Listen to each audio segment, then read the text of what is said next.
vamos também fazermos uma oração. Pedir oração aqui pela Claudete dos Santos, do Lagoão, Araranguá. Eu creio que é a irmã da irmã, né? A oração. A irmã Carlândia pede oração por ela também. Está com um pouquinho de sentindo dores, né? Oração de libertação por um jovem chamado Jean Luiz Justino, de Campo d'Água Sombrio. Vamos fechar nossos olhos? Senhor Jesus Cristo, obrigado, Senhor, por mais uma vez estar na Tua presença. E agora vamos nos dirigir à Sua palavra, amém, que é santa, pura, que é fiel e verdadeira, Senhor. Te peço que nesse momento, amém, a Tua graça, Teu Espírito Santo, amém, se mova de uma forma sobrenatural neste lugar. E o Senhor possa, meu Deus, trazer aqui o recado, a mensagem que o Senhor tem do seu coração para o nosso coração. E mais uma vez nos ensinando, Senhor, a como sermos melhores cristãos e como te servir melhor. Demonstrando para nós, Senhor, o teu mistério, o teu segredo, o tempo que nós estamos vivendo, como o Senhor tem sempre nos mostrado a face de nosso inimigo. E com isso temos vencido, amém, temos visto a sua imagem. Por isso, meu Deus, podemos caminhar, amém, em perfeição na Tua palavra. Te peço, Senhor, abençoe esses pedidos de oração aqui que foram colocados diante de nós, curas, libertação, amém, todos os problemas aqui, Senhor, possam ser solucionados pelo Teu grande poder, e os Teus filhos que fizeram esse pedido possam ver, amém, e testemunhar que Jesus Cristo é o mesmo ontem, hoje e sempre será o mesmo eternamente. E esta é a minha oração e o meu agradecimento no precioso nome de Jesus Cristo, que assim seja. Amém. Vamos abrir nossas Bíblias no livro de Apocalipse.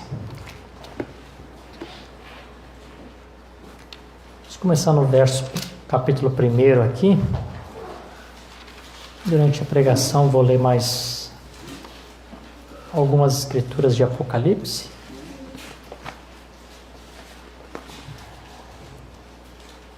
Apocalipse capítulo 1, vamos ler aqui do verso 1 em diante. Os irmãos estão felizes, irmãos? Amém?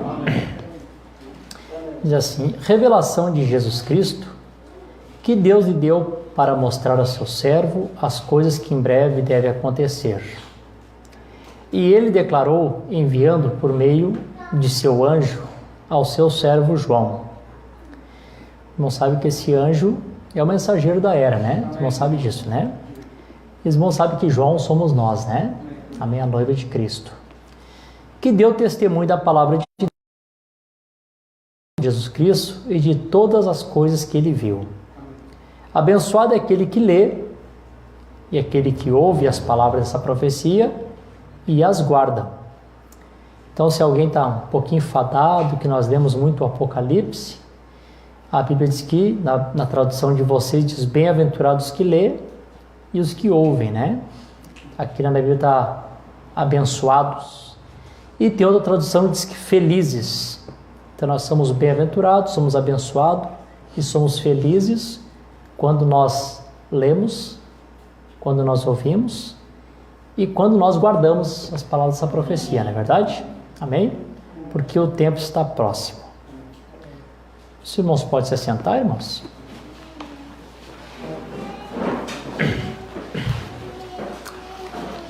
Amém. Damos graças a Deus, amém, por tudo que Deus tem feito por nós, pelos louvores que já foram cantados.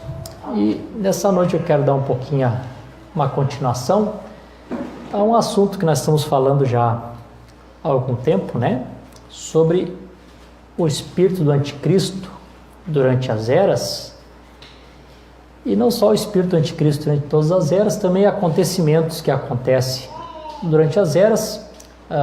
Como eu tinha comentado com os irmãos, nós queremos tomar o livro de Apocalipse, né? Então, as eras da igreja está no primeiro capítulo, no segundo capítulo. Então, para nós falarmos um pouco desses dois capítulos, depois nós então seguirmos um pouco mais mais adiante, né? Então, antes que eu inicie aqui a pregação que eu quero pregar, eu só quero fazer um comentário com os irmãos bem breve, né? Que talvez vai ajudar alguns aqui, né? Talvez outros até já saibam, né? Então, irmãos, eu sei que nós tivemos aí as eleições presidenciais nos Estados Unidos, né? E eu acredito que o foco do mundo todo foi direcionado a essas eleições, né? Então, como é o país mais forte, né? Ou é o maior país que tem no mundo. Então, a gente sabe que quando se decide qualquer coisa importante, o mundo todo está voltado os seus olhos ali para os Estados Unidos. Bom, e até ontem eu não sabia, não acompanhei muito e não sabia até que já tinha acabado os resultados das eleições. E alguém ontem no culto lá me comentou, já acabou as eleições. E parece que até onde que se sabe, quem ganhou foi, eu esqueci o nome dele, mas é o oposto do Joe Biden, tá. Foi esse aí. Eu sei que talvez muitos estavam na expectativa que fosse o Trump, né? Mas não foi o Trump, foi esse outro que ganhou.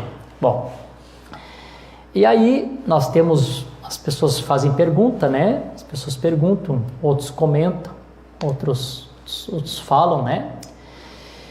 E então assim, ontem eu ia fazer um áudio para os irmãos no grupo e não consegui, não tive tempo, estava ali em Canoas, não tive o tempo de fazer esse áudio para os irmãos ali no grupo, mas fiz um comentário no culto que eu quero comentar aqui com os irmãos o seguinte.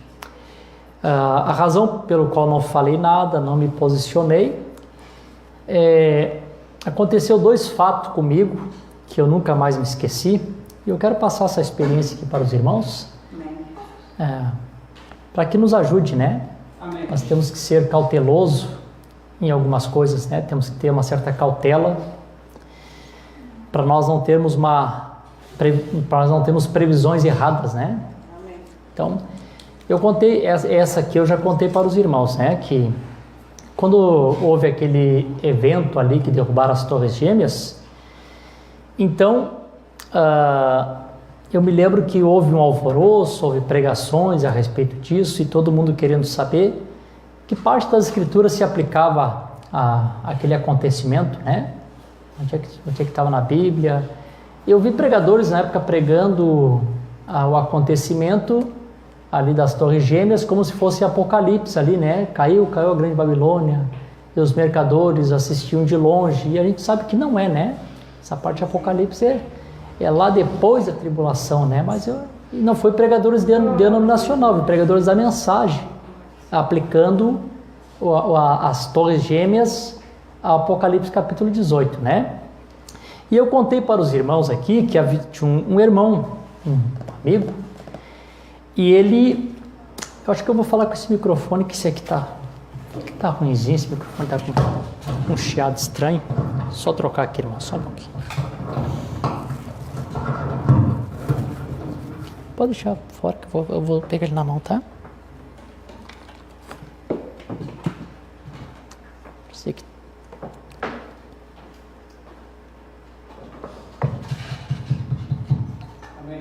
Amém.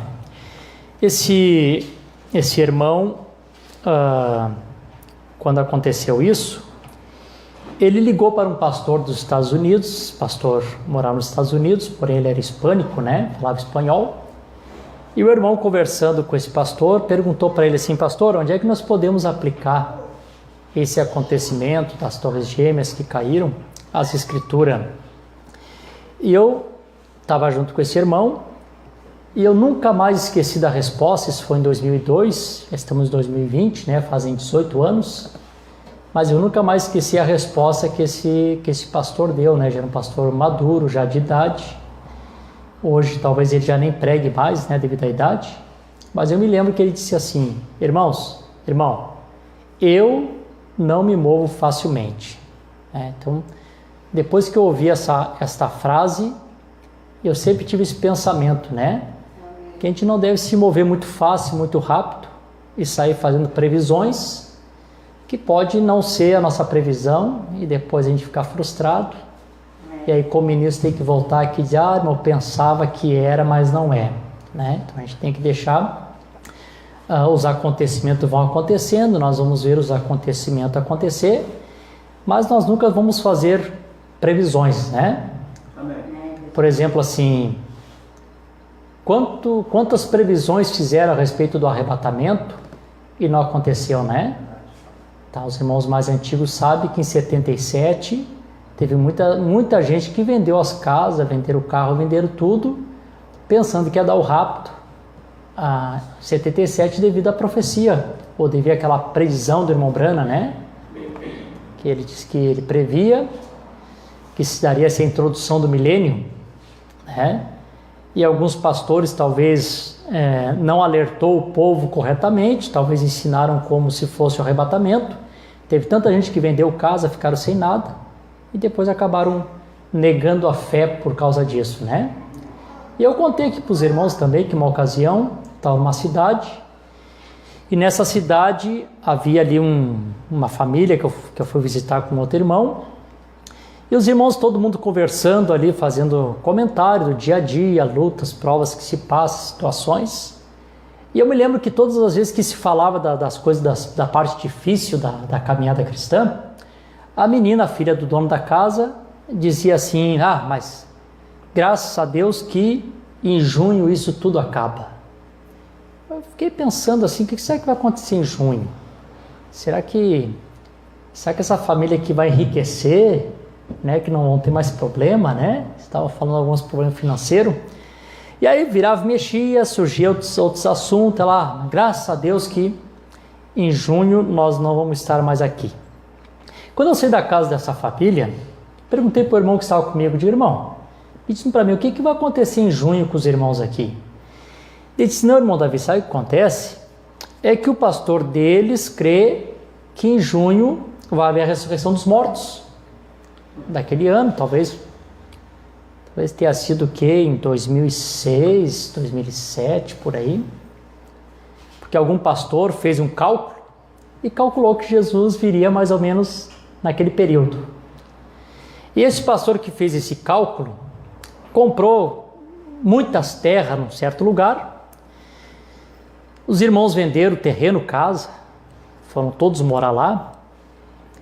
Houve separação de casal, porque alguns maridos não eram crentes.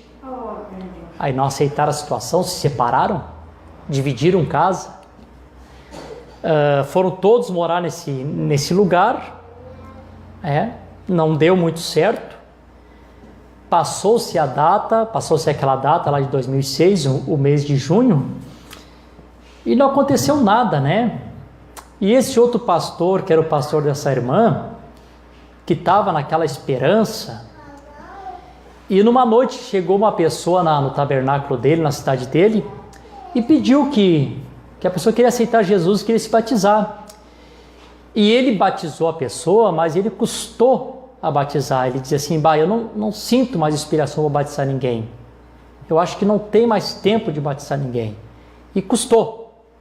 Assim, batizou com muito custo. E depois tem que voltar atrás, né? Ele tem que se explicar para a congregação. Dizer, irmãos, não era, né? Nos enganamos. Não é em junho de 2006. Que ruim isso, né? Outro exemplo também, que eu estou dando esse exemplo para os irmãos, que eu sei que vocês veem muito isso na internet, né? Deve ser o que mais está rolando na internet, esse assunto, né? E parágrafos sobre esse assunto. Então, isso é para os irmãos se tranquilizar, não se moverem facilmente do entendimento de vocês. Saber que o último sinal que Deus tem para a sua noiva é Deus em carne humana antes do Filho da promessa. Não é esse o último sinal? Deus não se manifestou para nós através de um homem? Se manifestou, né? Esse foi o sinal da noiva. Amém? Então, os acontecimentos vão acontecendo, mas não vamos ficar nos perturbando por epístola, por palavra, né? Ficarmos alvoroçados. E como eu citei, né? Fazermos falsas previsões. Bom, falsas ou previsões erradas, né? Que às vezes não fecha. Teve um irmão um pastor num certo país, do grupo dos irmãos que creram no retorno, antes do rapto, né? Então ele reuniu os irmãos que o profeta ia ressuscitar. E todo mundo daquela localidade, praticamente todo o país, todos eles vivem quase que num companheirismo só. É um país aqui da América Latina que quase não tem divisão assim de grupos. Quase todos fazem parte de um companheirismo só. E reuniu, você imagina a nação toda com quase todos os grupos. Reuniu numa certa data, num certo lugar, e os irmãos foram na esperança, né? Então vamos agora ter a ressurreição, o profeta vai ressuscitar, vai pregar para nós, daqui a pouco os mortos ressuscitam, subimos no arrebatamento. Os irmãos foram nessa expectativa, e ficaram lá, e o tempo foi passando, e não houve a ressurreição. E aí o pastor, para não ficar tão chato, que a previsão não deu certo, trouxe um cavalo branco e começou a andar naquele cavalo branco no meio dos irmãos e colocaram uma fita do profeta, o profeta pregando, né, para não ficar tão... Aí ficou ali, ó, o profeta pregando naquela fita e o irmão andando com o cavalo branco no meio do povo, né? Então são coisas que a gente tem que ter um cuidado, né? Muito grande. As coisas de Deus são sérias, né? Muito sério. E um outro testemunho aqui, esse terceiro aqui, eu encerro, eu vou entrar na pregação. Esse outro testemunho, amém, também que eu dei para os irmãos ontem, que eu disse assim, que eu caí numa cilada assim. E por eu ter caído numa cilada, eu acabei aprendendo a lição, né? Uma vez, muito tempo atrás, né, quando eu estava iniciando o ministério, eu ouvi um pastor, um homem de Deus, sem dúvida nenhuma, né? Não é porque as pessoas fazem algumas previsões erradas que a gente vai desqualificar, né? Um homem de Deus fez um cálculo, e nesse cálculo, até bonito o cálculo que ele fez.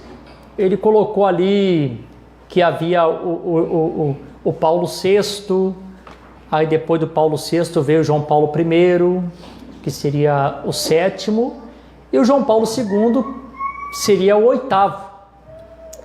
Ele pega essa cronologia desses papas, esses Paulo, que deu 6, depois deu mais 2, colocou como o João Paulo II sendo o oitavo que vinha do sétimo e ia à perdição, que é a escritura ali de Apocalipse 17, 8, né? A besta que era e não é, e há de vir do abismo, e esse sai do oitavo que vem do sétimo e esse vai à perdição, está escrito lá assim, né? E ele fez esse cálculo. Então, no cálculo que ele fez, fechou perfeitamente o João Paulo II. Então, quem olhava a pregação dele, parecia que era o João Paulo II, que era o homem do qual Satanás se encarnaria e ali estaria o reinado do anticristo. Bom, a gente sabe que toda a ordem papal tem a unção da besta, sabe disso, né? O profeta diz que a besta que era e não é uma sucessão papal. Sai um papa, entre outro papa, sai um papa, entre outro papa, não é assim? A unção é a mesma. Mas Deus sabe quem é o homem que um dia Satanás desce e se encarna. Não é assim? Amém. Deus sabe quem é esse. E esse pastor arriscou e disse que era o João Paulo II.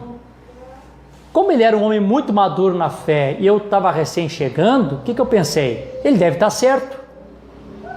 E aí, ganhei uma escala para pregar lá no pastor Virgílio, e estou pregando o assunto, e entrei nesse assunto.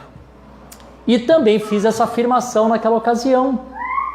E alguns irmãos chegaram na rua, que cálculo tremendo. Uns me reprovaram, uns me disseram para mim, olha, eu acho que tu não deveria citar nome, né? Isso não acontece. Mas olha como está perfeito o cálculo. Bom, passou o tempo, João Paulo II morreu, né? Não era. Morreu João Paulo II. Como disse, fiquei com a cara que é um tacho, como diz o gaúcho, né? Não aconteceu. Apareceu o Bento. Aí fizeram muitas previsões do Bento. Eu não me arrisquei mais, já tinha já tinha apanhado a primeira vez, né? O Bento se aposentou antes do tempo, agora está o Francisco aí, e vejo previsões do Francisco também. Pode ser, pode não ser, não é verdade? O presidente dos Estados Unidos, o profeta fala a respeito de um papa americano, um líder americano que virá, e eu creio que esta unção já está na nação, e em todos os presidentes que entram, todos eles, como os papas, vão preparando o caminho para isso acontecer, mas eu não arriscaria dizer é este, é aquele ou aquele lá. Amém. Pode ser, pode não ser, não é verdade?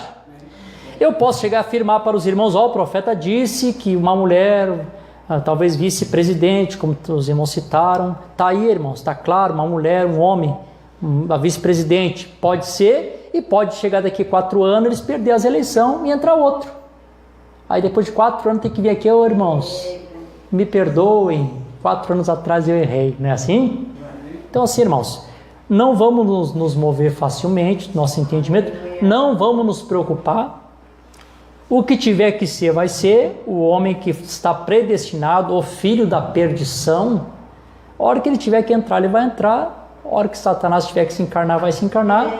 Então não vamos nos mover, não vamos fazer previsões erradas. Eu vi nas eleições da Hillary, quantas previsões que fizeram, no fim ela não ganhou as eleições. Quantos pregadores, bons irmãos, bons pastores tiveram que se retratar com a sua congregação, que não era Hillary Clinton, né? E outra coisa, né, irmãos? Nós temos também que examinar as mensagens e ver tudo que o profeta disse. Por exemplo, assim, o profeta também apontou a mulher física, porque a gente sabe que a mulher que o profeta fala que se levanta com grande fúria é a igreja católica. Sabe o que é a igreja católica? Que é a mulher que se levanta com grande fúria. E uma mulher física representando a nação, os irmãos que lêem mensagem lembram que o profeta citou a Jacqueline Kennedy. Quem é que leu isso na mensagem Almas Encarceradas? Eu? Então os irmãos leram, sabem que quando o profeta até citando disse, ela pode vir através do voto do seu esposo. Lembram disso? E aí quando o irmão Branco disse, quando ele está chegando num lugar, desceu Kennedy, desceu Jacqueline, e todos os repórteres vieram reportar a ela. Aí o profeta sempre cita isso, né? Vocês vê ele dizendo, eu sou marido dela, eu sou marido dela. Ele sendo presidente, a mulher era mais famosa do que ele. Lembram disso, né? O profeta fala isso na mensagem Almas Encarceradas hoje. Então, vê, irmãos, né? Então, não podemos, de fato, né, fazer algumas previsões, colocarmos personagem que podemos errar, né? Vocês estão felizes? Vamos à continuação aqui então da nosso estudo. Só voltar aqui em Apocalipse de novo para os irmãos. Só dar uma repassada aqui no capítulo 1 e nós vamos seguir em frente. Bom, meus irmãos sabem que o livro de Apocalipse, irmãos, ele é a Bíblia toda está contida neles. Quantos sabem aqui que a Bíblia toda está contida no livro de Apocalipse? Se nós temos o livro de Apocalipse, é como se você tivesse toda a Bíblia. Porque quando o profeta pregou o Apocalipse, ele percebeu que todas as escrituras estão aqui. Amém. Não é verdade? Amém. Nós temos aqui no 1º capítulo a revelação de Jesus Cristo, qual eu li, né? Que Deus deu, mostra que o mensageiro, revelando isso para João, um tipo da noiva, aqui nos primeiros versículos, né? Mostrando uma bênção para nós, que nós somos o povo que meditamos essas coisas, ouvimos essas coisas. O sistema não quer saber de Apocalipse, o sistema quer saber de bênção, cura, milagre. Então nós somos os bem-aventurados, né? Amém. Mostra que o período das 7 igrejas, no versículo 4, o João é 7 igrejas, 7 era da igreja. Mostra aqui o versículo 5 de Jesus Cristo, que é fiel testemunho, primogênito dos mortos, príncipe dos reis da terra, e ele que nos amou e nos lavou do nosso pecado com seu próprio sangue. Isso aqui é a primeira vinda de Cristo. Os irmãos creem assim? Versículo 5 é a primeira vinda de Cristo. No versículo 6, e diz assim, e nos fez reis e sacerdote para com Deus seu Pai, e a ele seja a glória e o domínio para sempre, amém. O versículo 6 é a segunda vinda. Agora o Senhor tem vindo e nós estamos sendo feitos reis e sacerdotes espiritual, amém? E eu preguei esse dia para os irmãos ali no Sombrio, além do véu, e mostrei por que Deus tem nos feito nosso sacerdote, porque o sacerdote era o único que podia passar o véu e comer do maná escondido, amém? Estava além do véu. Então ele tem nos feito os reis e sacerdote, temos passado o véu adentro, estamos comendo esse maná que Deus tem nos dado, esse maná que está conservado na panela dourada, né? No versículo 7, nós temos aqui a terceira vinda, que diz, eis que ele vem com as nuvens, todo olho verá, e até mesmo se lhe traspassaram. Aqui é a terceira vinda, quando ele vem para o julgamento das nações, amém? E para introduzir o milênio. Ele diz, eu sou o alfa, o ômega, o princípio e o fim, diz o Senhor, aquele que é, o que era e o que há de vir, o Todo-Poderoso. Aqui entra milênio e entra eternidade. Então, nós temos aqui praticamente no primeiro capítulo, temos todo o quadro de Deus só no primeiro capítulo, né? Então, amém, como Deus é maravilhoso, né? Então, eu vou pedir para o Jefferson colocar aqui, pode colocar aquele primeiro mapa aqui da Ásia. Não, eu vou deixar esse aqui para outro dia, esse aqui, ó. Bom, os irmãos sabem que as 7 igrejas que nós estamos falando do Espírito do Anticristo durante a Zera. Então a gente vai só falar um pouquinho sobre as 7 igrejas, mostrar algumas características delas. Hoje nós não vamos ter tempo de falar muita coisa, porque a hora já está passando, mas se Deus quiser, domingo que vem nós damos a continuação. Então os irmãos sabem que esse território aqui, onde está as 7 igrejas, aqui, ó, Efésios, Esmirna, Pérgamo, Tiatira, Sardes, Filadélfia, Laodiceia. Interessante que forma quase que um círculo, né? Parece que quando chega aqui em Laodiceia, já está perto de Éfeso, né? Mesmo que parece estar distante quando vai, mas quando retorna, está perto, né? Porque a era de Laodiceia é aquela que é restaurada, que volta à fé efesiana, né? Amém? Então nós daqui retornamos para cá, né? A fé é restaurada de novo. Os irmãos sabem que essa parte aqui, como está escrito lá em cima, essa parte aqui, essa região aqui fica na Turquia, né? Nós conhecemos hoje como a Turquia, é onde estão sitiadas as 7 igrejas. Eu não sei se vocês viram há pouco tempo, deu um terremoto muito forte lá na Turquia. Amém. Viram, né? Amém. E viram que uma das cidades que foi mais atingida foi, que hoje é Izmir, que é a mesma cidade antiga Esmirna. Amém. Né? Então houve um grande terremoto lá, e o profeta sempre pregando para nós, a Zera, mostrou que a cidade de Laodiceia, porque aquela região é uma região de muito terremoto, a era de Laodiceia, ou a cidade de Laodiceia, ela terminou com terremotos. Você lembra que ele falou isso aí na era de Laodiceia, né? Amém. Que essa cidade ela foi destruída com terremotos. Então aqui está todas as cidades aqui, representando cada era da igreja, né? E eu não sei se os irmãos sabem, e eu estava pesquisando isso esses dias, o profeta nos citou duas cidades que estão em cima de 7 colinas. A primeira, Roma, e a outra, Cincinnati, nos Estados Unidos, não é assim? Amém. Mas eu descobri que tem uma terceira, né? Os irmãos sabem que na Turquia, né? Eu acho que a capital parece que é Istambul, que é da Turquia, né? Parece que é Istambul.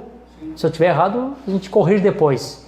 Mas onde é a capital da Turquia hoje foi a antiga Constantinopla, né?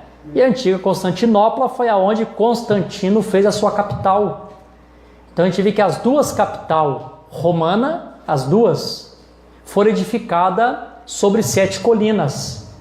Tanto Roma está sobre 7 colinas, quanto Constantinopla, que hoje é a capital da Turquia, que eu acredito que seja Istambul, estão edificados sobre 7 colinas. Interessante isso, eu não sabia, até pouco tempo ali dando uma examinada na história, ali nas coisas, eu percebi que tanto uma quanto a outra estão edificados sobre 7 colinas. cumprindo a profecia que disse que a besta ela vem montado, a mulher vem montada sobre uma besta, que ela tem 7 cabeças e 10 chifres. Os irmãos lembram que eu li para os irmãos que 7 cabeças são 7 colinas, 7 montes, né? Amém. Então está bem correto, né? Os 2 lugares que eles fazem a capital do Império Romano, ambos as duas estavam sobre 7 colinas. Amém? Amém? E quando Deus então começa aqui a trazer as eras da igreja, que o profeta pregou todas elas, os irmãos lembram de uma coisa: toda era aqui ela tem uma repreensão, toda era tem um conselho e toda era tem uma promessa no final, não é assim? Amém. Toda ela tem Deus repreende, Deus aconselha e Deus também dá uma promessa. Amém. Com exceção de uma era, né? A era de Esmirna é a única era que Deus não repreende. A era de Esmirna é uma era que não teve a repreensão de Deus. Os irmãos vão ver que ela não teve a repreensão de Deus. E os irmãos vão ver que também que teve uma era que Deus não dá nenhum elogio a ela, que é a era de Laodiceia. Essas 2 eras são eras com exceções. Amém. Laodiceia é o nosso tempo que nós estamos vivendo. De fato, olhando para essa era, olhando para esse mundão da forma que está hoje, não merece nenhum elogio mesmo. Verdade. Não é verdade, irmãos? Então, o jeito que está o sistema hoje, tanto político quanto religioso, não merece nenhum elogio. Só repreensão mesmo. Deus passa repreendendo ela o tempo todo. E o profeta diz: que tristeza, de todas as eras da igreja, a única era que colocou Jesus para fora foi a era de Laodiceia. É a única era que Jesus Cristo está batendo. Eis que estou à porta e bato. Se alguém ouvir a minha voz, se abrir a porta, entrarei na sua casa, serei com ele e ele comigo. Amém? Quer botar a imagem aqui da cidade de Efésios? Só vou colocar aqui para os irmãos. Vou começar aqui pela cidade de Efésios.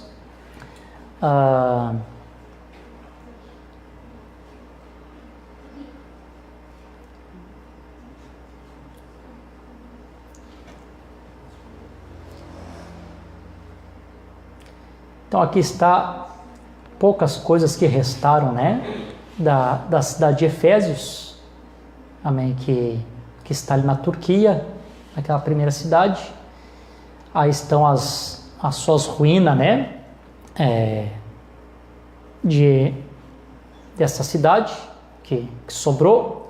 Hoje tem uma cidade maior ao redor. Isso aí está só como relíquia. A gente sabe que amém, Paulo pregou nessa cidade e, se não me falha a memória, foi em Efésios que Paulo estava pregando a noite toda e chegou lá pelas 11 horas, né? Talvez o Paulo estava pregando meio assim monótono como eu estou hoje, os irmãos tudo com sono e aquele rapaz com sono, só que ele estava na janela e acabou caindo, né? Morreu, Paulo foi lá, orou por ele, ressuscitou. Amém. E continuou, né? Continuou a pregação até amanhecer, né? Amém. Vou botar aqui a carta que eu quero ler com os irmãos aqui, a carta de...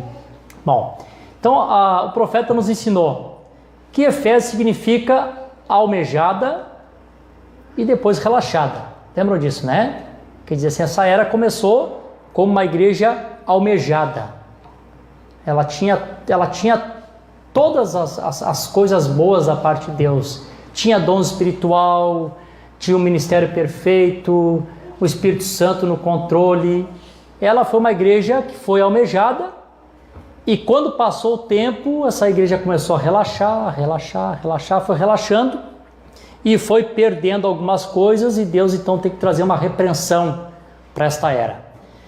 E também tem uma outra tradução que significa desejada, né? Que toda a igreja deseja ou desejaria ser como a igreja de Efésios do princípio, né? O seu princípio, a forma que ela era.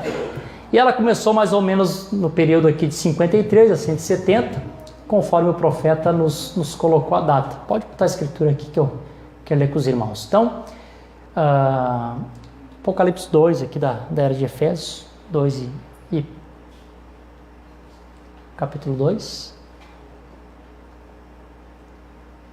Não, capítulo 2. Está no capítulo 1, capítulo 2 aqui. Bom, Um pouquinho mais para cima, essa aqui é de Esmirna.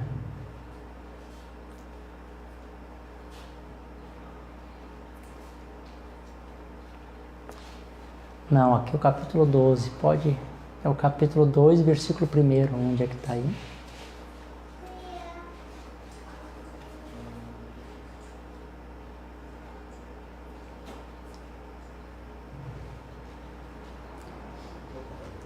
Não, deixa que eu vou ler aqui. Não está achando, deixa que eu ler aqui. O capítulo 2. Deixa eu ler aqui para os irmãos aqui, só para a gente... Só quero mostrar algo para vocês aqui. Eu ia ler ali dos irmãos e eu acompanhando, né? Mas... Diz assim: ao anjo da igreja que está em Éfeso escreve: essas coisas diz aquele que segura 7 estrelas em sua mão direita e que anda no meio de 7 castiçais de ouro. Então nessa era Jesus Cristo estava no meio da sua igreja ainda. Eu conheço as tuas obras, o teu trabalho, a tua paciência, e como tu não podes suportar os que são mal, e tens provado os que diz serem apóstolos não são, e descobris que são mentirosos. Então, nesta era aqui, eles têm a palavra de Deus, e através da palavra de Deus, eles também podiam ter o discernimento, né, daqueles que vinham e diziam que eram apóstolos, que eram ministros, mas quando eles se deparavam aqui com esta igreja que tinha o discernimento da palavra, então eles se encontravam como mentirosos. Amém? Amém. Então a palavra, como diz o profeta, a palavra corrige todos os erros. Ele diz assim: e tem suportado e tem paciência por causa do meu nome, trabalhaste e não desfaleceste. Todavia eu tenho algo contra ti, porque deixaste teu primeiro amor. Lembra-te, portanto, de onde caíste, te arrependa-te e faz as primeiras obras, senão eu virei a ti rapidamente, removerei teu candelabro e teu lugar, se você não se arrepender. Então o que acontece? Quando chega nesse versículo, mostra o que eu estava citando para os irmãos, por que ela ficou relaxada. Ela começou almejada, e quando ela começa então a deixar o seu primeiro amor, e eu comentei com os irmãos aqui no primeiro culto, como que Satanás entrou, como que a lagarta começou a comer, aquele sentimento entre os irmãos, como isso aconteceu, que foi tirando esse amor do meio do povo. Então Deus vem com essa repreensão para eles: se vocês não voltar à prática das primeiras obras, eu vou tirar o lugar de vocês do candelabro e vou dar para outro. É assim? Deus está dizendo para eles. Ele diz assim: mas isto tu tens, odeia as obras dos nicolaítas, o qual também odeio. Agora que é interessante pensar. Pensem bem nisso. Deus, um Deus de amor, de compaixão. Agora, esse Deus está odiando aqui alguma coisa, né? Está odiando aqui alguma coisa, e está querendo que o seu povo também o odeie. Então vamos deixar uma coisa bem clara: Deus não odeia as pessoas, Deus odeia as obras que eles estão fazendo aqui. Então assim, eu odeio as obras dos nicolaítas. Não está dizendo que ele odiava as pessoas que faziam parte. Os irmãos compreendem isso? Então eu odeio as obras, e eu odeio aquilo que eles estão fazendo, né? Porque o que eles estão fazendo não é bom, e vocês devem odiarem também. Por que Deus odeia? Irmão, porque Deus sempre odeia um falso ensinamento, uma falsa doutrina, né? Aquela obra dos nicolaítas que estava iniciando ali era uma falsa doutrina que estava acontecendo, né, no meio do povo, como nós falamos aqui, amém, sobre esse engano, né?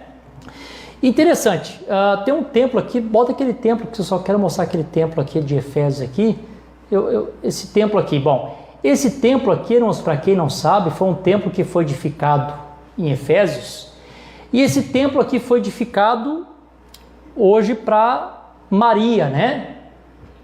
Esse templo aqui é o templo da Maria, que eles consideram Maria a mãe de Deus. Então, vem católicos, peregrinos do mundo todo para fazer uma visita nesse santuário aqui de Maria. Então, aqui nesse lugar, aqui nessa cidade, onde está esse templo aqui, o templo de Maria, nesse mesmo lugar havia um templo da deusa Diana. Lembram? Amém. De Atos, capítulo 19, versículo 27. Amém. Que Paulo chegou ali e em Efésios começou a pregar a respeito de Jesus Cristo, foi falando de Jesus Cristo, foi falando de Jesus Cristo, e daqui um pouquinho havia um orifício que fazia imagens ali da Diana, e ele começou a perder o seu lucro, porque as pessoas começaram a aceitar Jesus, e daqui um pouquinho ele disse assim: olha, esse homem tem blasfemado contra, tem acabado com o nosso negócio e também tem acabado com a nossa deusa, né? Dizendo que ela não é tão deusa assim, né? Então Paulo reprovou, né, a deusa Diana. E o templo da deusa Diana, ela foi construída praticamente uns 480 anos antes de Cristo, que ela estava ali. E nesse templo, a Diana era considerada no templo a mãe dos deuses. Na cidade de Efésios, né? A Diana, ela era considerada a mãe dos deuses. Quando chegou mais ou menos 451 depois de Cristo, eles fazem um concílio que eles chamaram o Concílio Cristão. 451, concílio chamado Concílio Cristão. Nesse Concílio Cristão foi na cidade de Efésios. E na cidade de Efésios, quando fizeram esse Concílio Cristão, eles decidiram e deram esse título para Maria. Maria, Mãe de Deus. Você vê o que estava acontecendo? Estava tendo apenas um transporte, né, daquele espírito do paganismo se infiltrando no meio do cristianismo agora, né? Estava tirando a Diana, a mãe dos deuses, e agora no lugar da Diana, a mãe dos deuses, eles só estavam trocando aqui por Maria, Mãe de Deus. Os irmãos compreendem isso, né, irmãos? Ele só estava aqui agora trocando a personagem. O espírito continua o mesmo, né? O espírito não muda. No versículo 1 e 3 aqui, quando Deus está elogiando eles, né? Como eu disse, a palavra identifica o falso sempre. Por isso que Deus nos envia a palavra sempre, né? E Deus mostrou para eles que no versículo 4 e 6, que a chama do princípio, aquela chama, sabe quando tu aceitou Jesus, que tu queria evangelizar todo mundo, que tu queria estar nos cultos, tu queria cantar, tu queria ouvir a palavra, tudo quanto era culto, tu queria estar participando. Amém. Pois essa chama que eles tinham lá do princípio, essa chama deles começou a se apagar. Não é assim? Né? E é isso que Deus está cobrando deles. E quando nós chegamos aqui nesse versículo, nós temos esse paradoxo. Um Deus de amor, mas que odeia essas obras dos nicolaítas. Então Deus, não se esqueçam disso, Deus sempre odeia o sistema falso. Todo sistema falso é odiado por Deus. Deus não quer nenhum sistema falso. Deus quer o que é verdadeiro. Amém. Amém? Quando chega num sistema falso de adoração, então Deus vem e se levanta contra aquilo. Eu odeio isso. E tenho isso que vocês também odeiam. Tá bom. E a gente sabe o que significa nicolaita. Nós falamos aqui no culto passado, né? Nicol, conquistar leigos, nicolaitas, né? Mas também os irmãos vermos que como esses nomes, eles continuam. E como mais para frente, eles trazem significados diferentes. Por exemplo, quando se fala de nicolaita, se Nicolau, o que lembra vocês? Quando se fala-se de São Nicolau, o que te lembra aí? Lembra o Natal, né? Vê que os nomes continuam e nem se sabe se esse personagem realmente existiu. Uns acham que é uma figura fictícia de um sacerdote lá do deus Dagon, não é assim? E nós encontramos esse hoje, né? O adorado São Nicolau. E aí a gente sabe que o dia 25 de dezembro é impossível Jesus ter nascido lá, porque os pastores estavam no campo, e nessa época na Judeia tem muita neve. 25 de dezembro era o aniversário do Deus Sol, né? 25 de dezembro também era o aniversário do deus Zeus. Também era o aniversário do deus Orídes. Tinha vários deuses principais que faziam aniversário no dia 25, né? E aí quando Constantino tentou unir aqui, então, agora os cristãos e os pagãos, e fez aquela famosa medalha, que de um lado da medalha estava ali o símbolo cristão, que eu creio que era o pão e o peixe, e do outro lado estava um símbolo de um deus pagão, querendo dizer, vamos unir as duas coisas junto, que vai ficar bom, todo mundo fica feliz.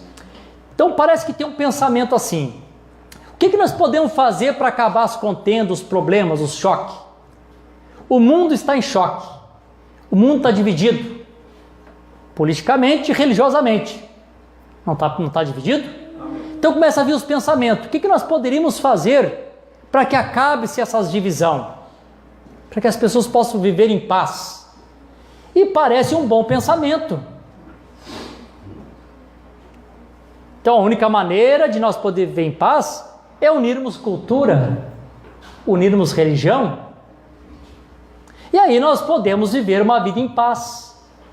Por isso que Satanás vem oferecendo uma falsa paz. Quando houver paz e segurança, é quando nós conseguimos unir os diferentes. Não é assim?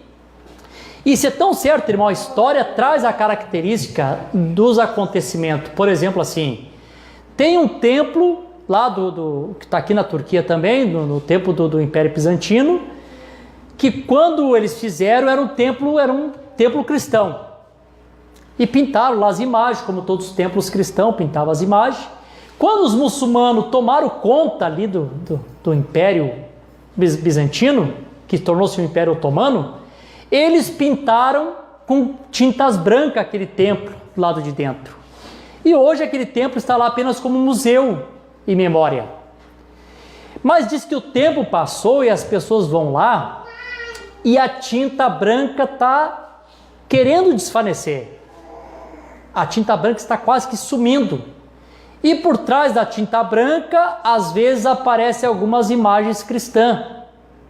Então, parece um sinal, né, que querendo se mesclar, né, um pouco da imagem cristã com um pouco ali da tinta branca dos muçulmanos, sabe? O espírito de unificação de cultura. E nós tivemos agora há pouco tempo, o irmão sabe que todos os papas, eles escrevem um documento oficial que chama-se a encíclica papal. E nessa encíclica papal que o Francisco agora escreveu, esse documento, o que ele passa falando o tempo todo? Derrubar os muros, unir as culturas. Ele não fala em nenhum momento as pessoas abrir mão de suas religiões para serem católicos. Ele não fala isso. O que ele fala? Unir todas juntas. Cada um poder ter a sua, mas estarem juntas. E a gente sabe que isso é o espírito ecumênico. Se você, onde inicia isso, né? E é onde isso para hoje. É ele mostrando ali, né? Vamos derrubar as fronteiras. Vamos unir as culturas. E os irmãos acham certo unir cultura? Não é certo. Por que Deus separou lá na Torre de Babel e deixou todas as culturas separadas? Porque Deus não quer unir cultura. Deus separou um povo, santificou e disse: olha, eu vou santificar vocês para mim. Amém. Não é assim, irmãos? Aleluia. Amém. E aí, irmãos, eu tenho a palavra Natal no inglês é Christmas, né? Ou é a missa de Cristo. Mas vocês sabem que Cristo não tem mais nada a ver e nunca teve a ver com esse Natal. Quem é que é adorado nesse Natal? Papai Noel? São Nicolau? Não é assim? Hoje fala para uma criança a respeito de Natal, o que ele vai dizer? Ô, Papai Noel, vai me dar presente. Não é assim, irmãos? É? Então a gente vê que é aquele mesmo Espírito que vem, ele vem se rastejando. É? Então quando a gente olha, Deus diz assim, ó, essa obra que tem aí, que vocês odeiam, eu também odeio essa forma errada de adoração que as pessoas estão adorando. Então, irmãos, essa coisa do Papai Noel, esse sistema natalino hoje, é uma obra que Deus continua odiando ainda. Amém, aleluia. Deus continua odiando. Não é assim? Amém. Ele odiou lá no princípio, continua odiando. Eu sei que alguém pode me dizer para mim, eu li um certo relato da irmã Rebeca, que ela falou da árvore de Natal, tudo bem. Mas quando o profeta estava no púlpito debaixo da inspiração, ele chamou tudo de paganismo. Amém, aleluia. Você pode dizer, mas eu li o relato, a árvorezinha de Natal e tal. Mas quando o profeta estava debaixo da inspiração, no púlpito ele disse, isto é paganismo. Amém, aleluia. Aleluia. E eu nunca gostei de fazer culto de Natal. Todos os Natal eu libero a gente, não vamos ter culto de Natal. Né? Aniversário de Jesus Cristo dia 25. Nicolaísmo. Deus odeia essas coisas. Amém. Não é assim, irmãos? Amém. E se Deus odeia, Ele quer que nós odiamos também. Amém. Aí ficamos todo mundo faceirinho com o Natal, com o Papai Noel. Deus nos ajude, né? Eu sei que essas coisas é difícil, mas é a verdade. Amém. Todo mundo gosta, né, de comemorar um Natal. Aleluia. Louvado seja o nome do Senhor Jesus Cristo. Pode colocar aqui a era de Esmirna, agora sim tenta colocar Esmirna. Aqui está a cidade de Esmirna, vou me apressar aqui. A segunda era. A Esmirna, pode colocar aqui o significado do nome dela. Esmirna significa, o profeta disse que era amarga, né? Amarga. Que vinha de uma erva amarga, não era assim? Esmirna, né? Uma erva amarga. O sacrifício amargo. Mas também tem um outro significado, né? Pode ser aroma doce. Por que aroma doce? Porque todo sacrifício feito para Deus, amém? Ele sobe para Deus em cheiro doce, agradável. Lembra que nós falamos sobre o incenso que chega na presença de Deus? Né? Que nós temos que ter o incenso. Esse povo da era de Esmirna foi o povo que mais teve aroma doce diante de Deus pelo sacrifício que eles tiveram nas suas vidas. Quer botar a escritura aqui? Aqui está, aqui deu certinho. Então vamos lá. Ao anjo da igreja que está em Esmirna, escreve isso e diz, o primeiro e o último, que foi morto e reviveu. Eu conheço as tuas obras, a tribulação, pobreza, mas tu é rico. E a blasfêmia dos que dizem judeu, que naquele tempo judeu e cristão se referia à mesma palavra, né? E não são, mas são da sinagoga de Satanás. Nada temas das coisas que hás de padecer. Eis que o diabo lançará alguns de vós na prisão, para que sejais tentado. Então os irmãos notam que nesta era aqui, Deus não está dando nenhuma repreensão para ela. E eu vou dizer para vocês, por que Deus não está dando repreensão para ela? Irmãos, Deus não está dando repreensão para ela, porque esta era aqui foi uma era de sacrifício. Uma era sacrificosa. E eu vou dizer uma coisa para vocês.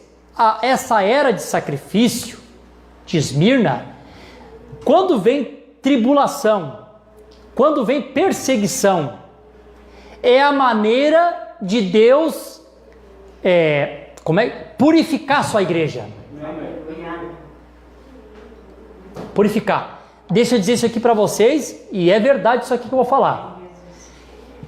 Deixa vir uma purificação na igreja. Fica só os que são verdadeiros.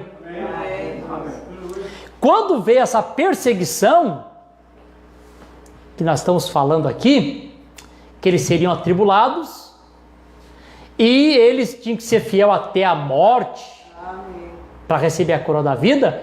quando chega nesse período aqui, todos aqueles que pareciam que eram, mas não era, não conseguiam mais fazer parte desse grupo. Porque a tribulação sempre purifica a igreja de Jesus Cristo. Amém, Jesus? Aleluia. Louvado seja o nome do Senhor. Vocês estão felizes? Amém. Bom,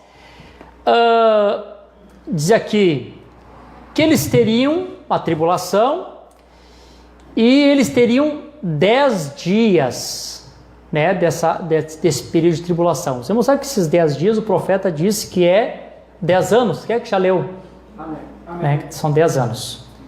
Então essa tribulação começou quando um imperador chamado Diocleciano decretou uma perseguição completa aos cristãos, desde 303 a 313. Foi o período que ele decretou que eles fossem perseguidos. Então foi 10 anos, esses 10 dias aqui, foram 10 anos que eles passaram por toda essa perseguição, aonde Deus purifica completamente a sua igreja, e aqui nós não encontramos ninguém fora, só está quem é. Amém, Jesus? Só o verdadeiro consegue passar pelas provas, né, irmãos? Aleluia, vocês estão felizes? Aleluia. Então, Deus permite, né, não ter repreensão, porque Deus permite vir a perseguição, amém, para que toda a escória seja tirada. Amém. O que a tribulação tipifica? Tipifica o ouro sendo refinado pelo fogo. Quando o ouro é refinado pelo fogo, toda a escória que está no ouro tem que sair. Toda a perita que está ali sai. Todo o barro que está ali sai. Fica apenas o ouro. Me diga uma coisa para mim. Quando vier a tribulação e a igreja da tribulação, as virgens nécias, entrar para a tribulação, vai ter algum no meio deles que não é? Não. Porque eles não podem os que não são não podem sofrer a tribulação. Quando vem a tribulação, eles saltam fora. Não faço parte desse grupo. Quero comer e quero beber. Não é assim? Não vou passar fome. Não vou deixar de ganhar a vida. A tribulação faz a separação. Quando chega o período de tribulação, passa só as nécias. No grupo das nécias se repete isso aqui de novo. Não passa ninguém falso junto, porque o falso não suporta a prova. Deixa vir a prova, irmão, e tu vai ver que daqui a pouquinho aqueles que não são começam tudo embora. Amém? Vocês estão felizes? Amém. Glória a Deus. Louvado seja o nome do Senhor Jesus Cristo. Deixa eu falar rapidamente aqui de Pérgamo, e daqui a pouco a gente encerra. Daqui o outro capítulo rapidinho, só para me repassar aqui. Amém. Vamos lá, irmãos, vamos se animar. Amém. Repreenda o sono. Amém. Você vai chegar em casa e vai ficar acordado até meia-noite. É só aqui que o diabo coloca sono, viu? Aqui estamos na cidade de Pérgamo. Amém. Também são poucas ruínas que sobrou de Pérgamo. Amém. Pode botar a escritura, quero ler a escritura com os irmãos aqui. Pérgamo, o profeta disse que era casamento. Lembram disso? Casamento, né? Casamento, quando igreja e Estado se casam. Quando houve aquele casamento entre o Estado e a igreja, foi exatamente que na era de Pérgamo. Também, o significado dela também significa elevação ou elevar. Foi o tempo que começaram a elevar o homem superior a Deus. Também aconteceu nesta era aqui. Acontece essa elevação, né? O homem passa a receber divindades. Amém? As divindades de Deus. Amém? Por exemplo, assim, o profeta mostrou para nós o que aconteceu aqui na era de Pérgamo. Na era de Pérgamo, ou nessa cidade de Pérgamo, quando houve aquela conquista dos medos e persas na Babilônia, aqueles sacerdotes babilônicos saíram de Babilônia, porque eles não foram mais aceitos, e todos eles foram para Pérgamo. e depois nós vamos ler ali mais adiante, por que ali se tornou-se o trono de Satanás, né? Veio todos aqueles sacerdotes ali, que pertenciam à Babilônia, e estabeleceram os seus cultos na cidade de Pérgamo. E eles usavam uma roupa com desenho de peixe, e aquela mitra que eles colocam na cabeça, que parecia a cauda ou a boca de um peixe, aquela mitra, aqueles sacerdotes ali, né? Aleluia! Olha que interessante isso aqui, irmãos. Preste atenção aqui para você ver onde é que isso aqui dá. E diz que havia ali os sacerdotes, aquele sacerdote, não lembro o nome do sacerdote que tinha ali, que eles tinham um título.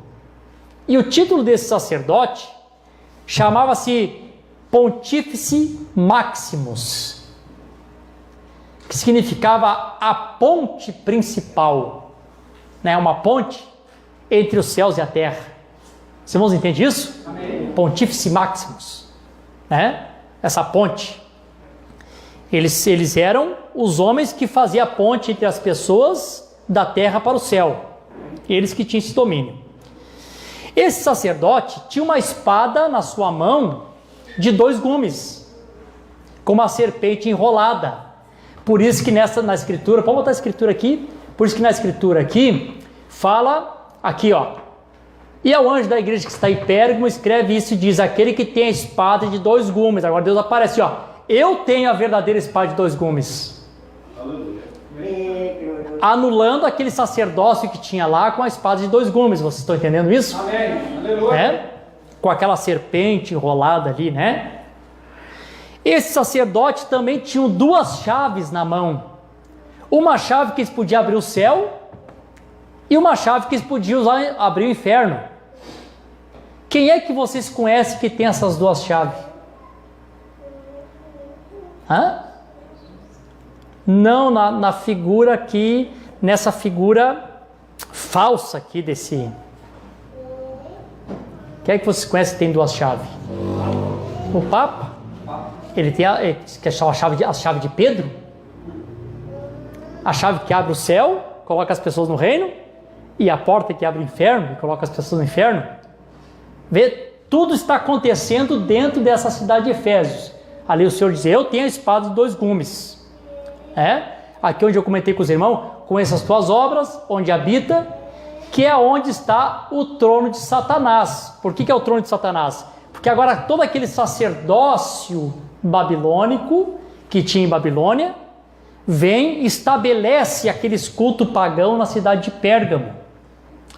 E o último sacerdote deles que eles tiveram foi um homem chamado Átalos III.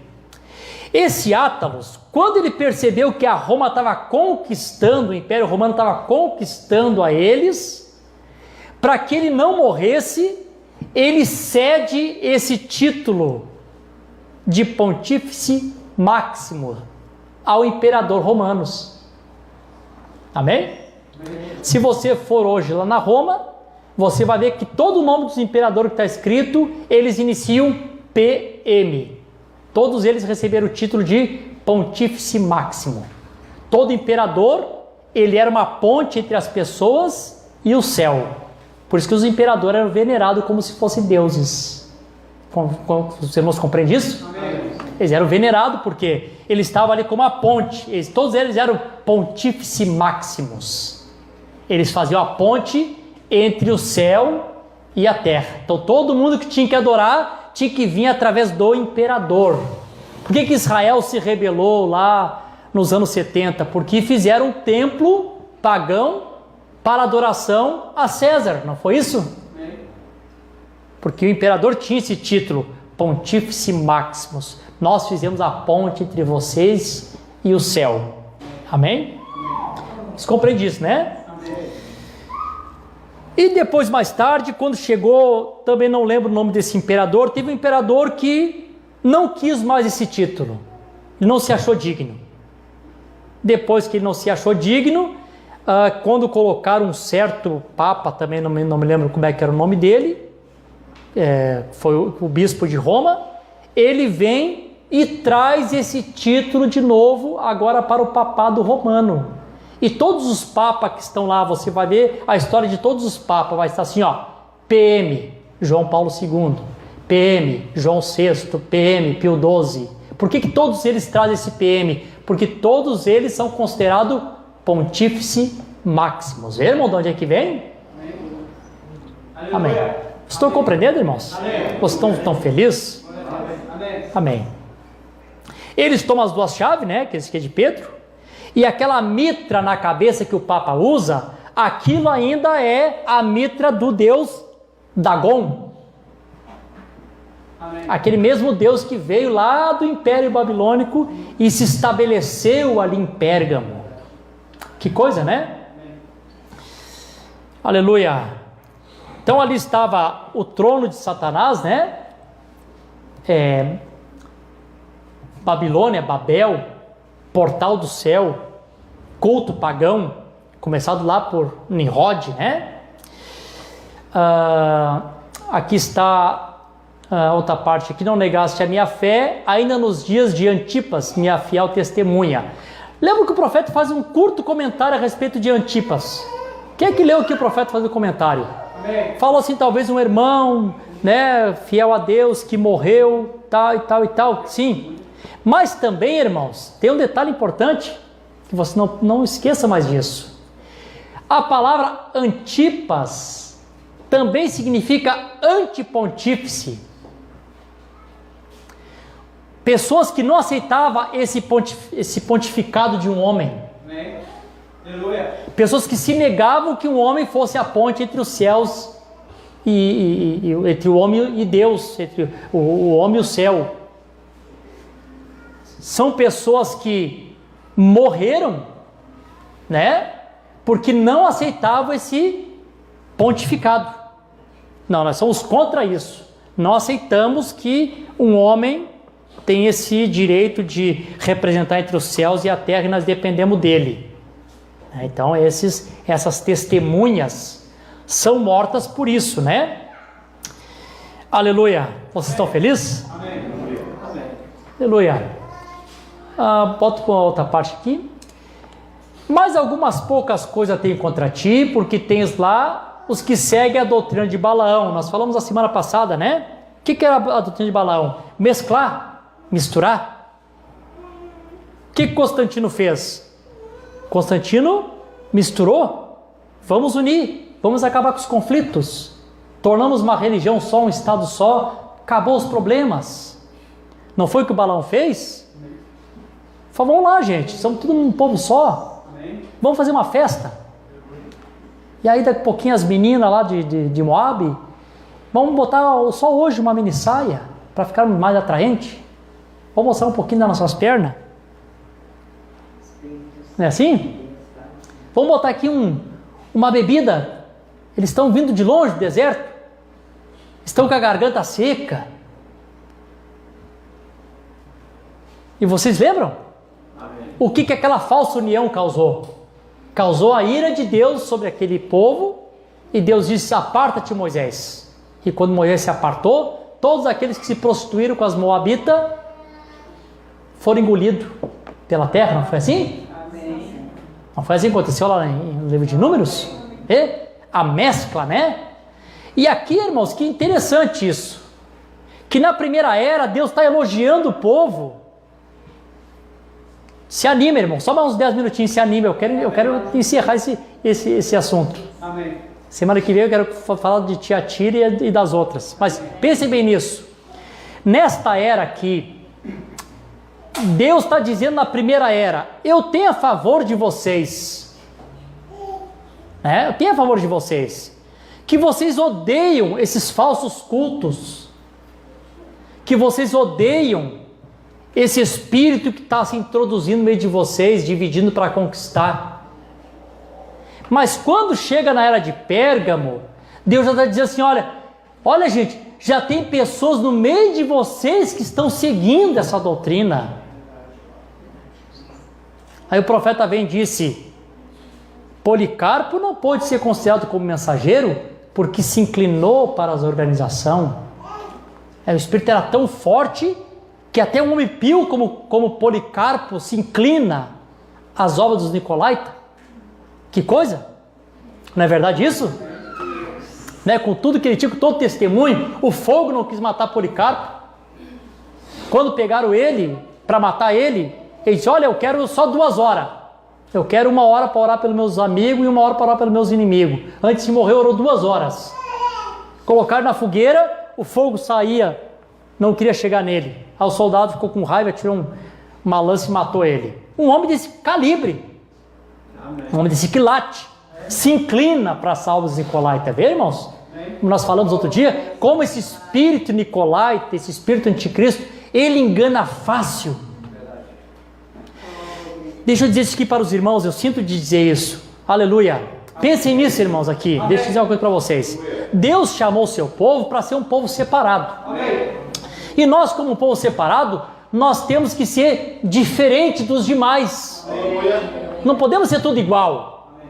Aí o profeta faz uma comparação entre nós e faz uma comparação entre Israel e diz, Israel tinha um profeta de Deus, Samuel. E quando Israel precisava ser julgado, Deus, através do seu profeta, julgava o povo. Lembram disso? Mas daqui um pouquinho o povo começou a olhar para fora e viu que as nações tinham um homem que lhes representava. Não é assim?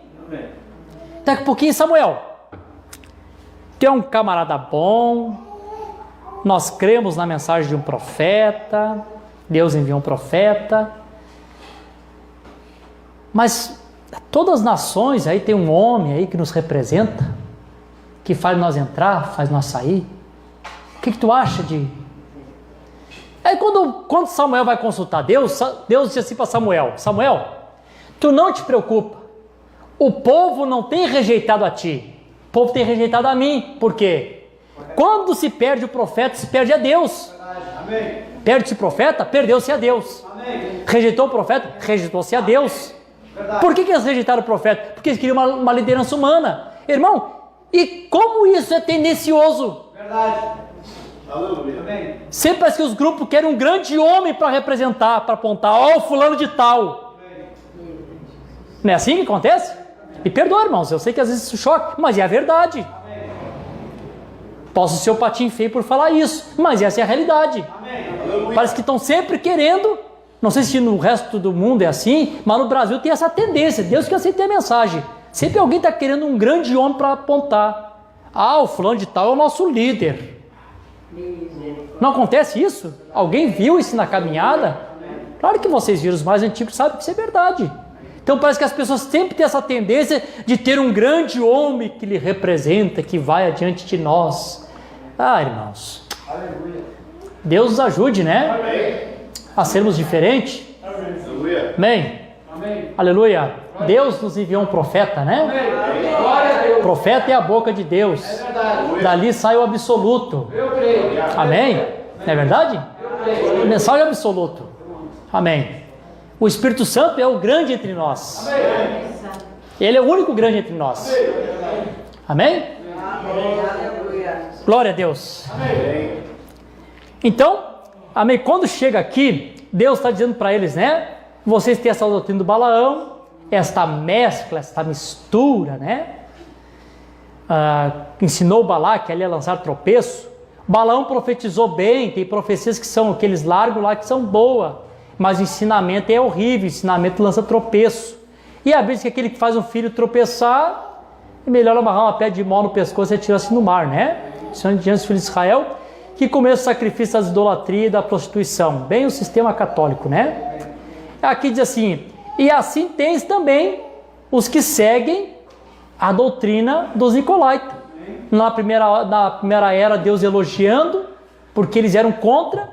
E aqui já na área de Pérgamo já estão seguindo já a doutrina dos Nicolaita, todo mundo alegre com Jesus, né?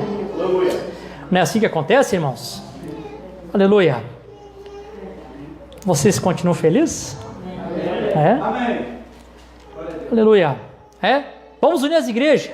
Acaba os conflitos entre o paganismo e o cristianismo. Vamos lá, fizeram um medalhão de união.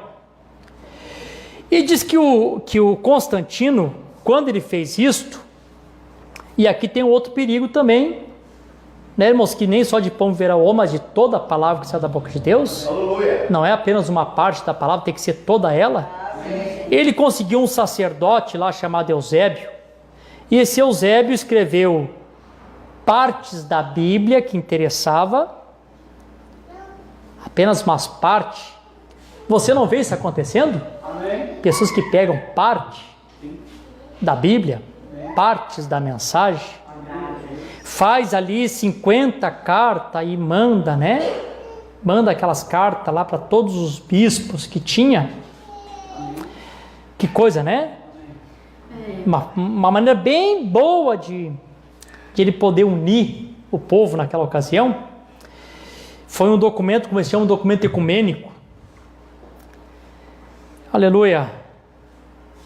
E aí o homem que sai daquela reunião como bispo geral, já sai com aquele título, PM, né? Pontífice Máximo, a ponte máxima entre Deus e o homem. Vocês estão felizes, irmãos? Amém. Eu sei que a hora passou, eu poderia falar mais algumas coisas, mas vamos deixar para domingo que vem, né? Vamos colocar de pé, vamos fazer oração, vamos...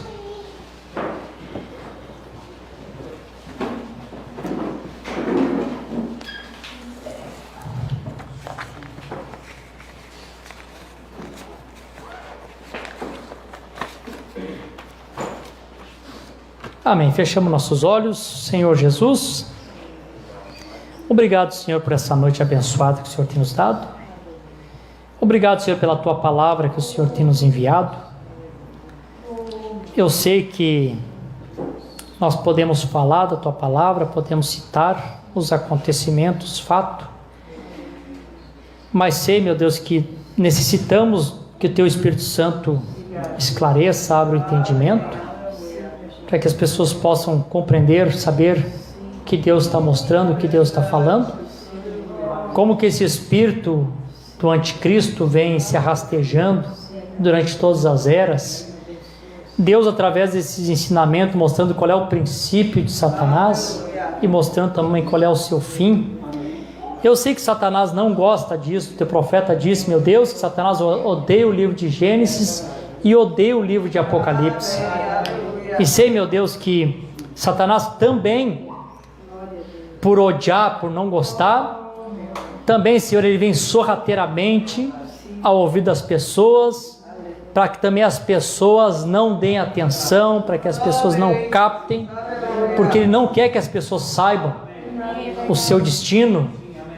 Mas sei que o Teu Espírito Santo continuará falando conosco, o Teu Espírito Santo continuará nos ensinando, nos mostrando estas coisas, Senhor, para que quando esse engano vier para nós, vier em nós, nós estaremos também como a era de Efésios, nós teremos a proteção da palavra para saber discernir aqueles que se dizem que são, mas que não são, e encontrarmos eles como mentiroso. Sei que se não for a Tua palavra, Senhor, nada pode fazer, amém, com que nós tenhamos o discernimento. Agora, meu Deus, que o Teu Espírito Santo possa conduzir os Teus filhos de volta para as suas casas, livrando eles de todo perigo, todo mal, de toda astúcia lá do diabo. Cobre a Tua igreja com o Teu sangue. Esta é minha oração e meu agradecimento, no precioso nome de Jesus Cristo, que assim seja. Amém. Deus abençoe a todos. Estão despedidos com essa oração. Os irmãos podem sair na ordem.